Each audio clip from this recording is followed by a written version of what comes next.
নমস্কার বন্ধুরা, আজ আমি আপনাদের সাথে শেয়ার করব একটা খুব সুন্দর রেসিপি। তবে রান্নাটা আমার মা করছে, আমি নয়। তো চলুন, সেটা হলো পাবদা মাছের ঝাল। তো শুরু করা যাক। তো প্রথমে আপনারা দেখতে পাচ্ছেন এখানে 4টে পাবদা মাছ নিয়েছি।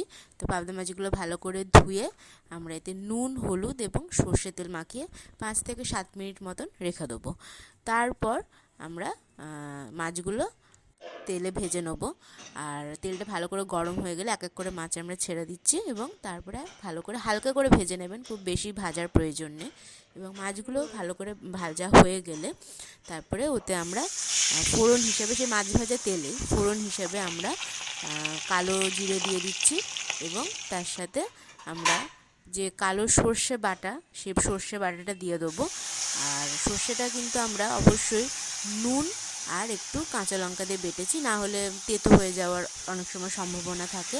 কালো সর্ষেটা দিয়ে তাতে পরিমাণ মতো নুন এবং হলুদ দিয়ে দেবো।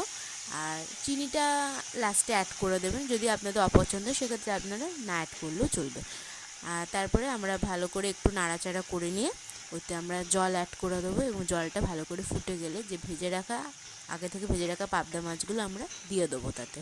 এবং পাবদা মাছগুলো দিয়ে ভালো করে নাড়াচাড়া করে একটু ফুটিয়ে নিয়ে তাতে চিড়ে রাখা কাঁচা লঙ্কাটা দিয়ে দেবো এবং সব শেষে আমরা সর্ষের তেল ওপর থেকে এবং ধনেপাতার কুচি আমরা দিয়ে একটুখানি ফুটিয়ে নিয়ে আমরা পরিবেশন করব। এবং আপনারা দেখতেই পাচ্ছেন যে কতটা সুন্দর হয়েছে দেখতে, এবং খেতেও কিন্তু খুব সুন্দর হবে। তো আপনারা এইভাবে ট্রাই করবেন।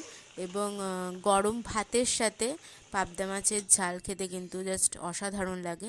এবং আমার এই চ্যানেলটা যদি আপনাদের ভালো লেগে থাকে তাহলে প্লিজ লাইক, শেয়ার এবং বন্ধুদের সাথে শেয়ার করবেন এবং সাবস্ক্রাইব করবেন আমার চ্যানেলটা। এবং ভালো লাগুক খারাপ লাগুক ডেফিনেটলি আমাকে কমেন্টস করে জানাবেন।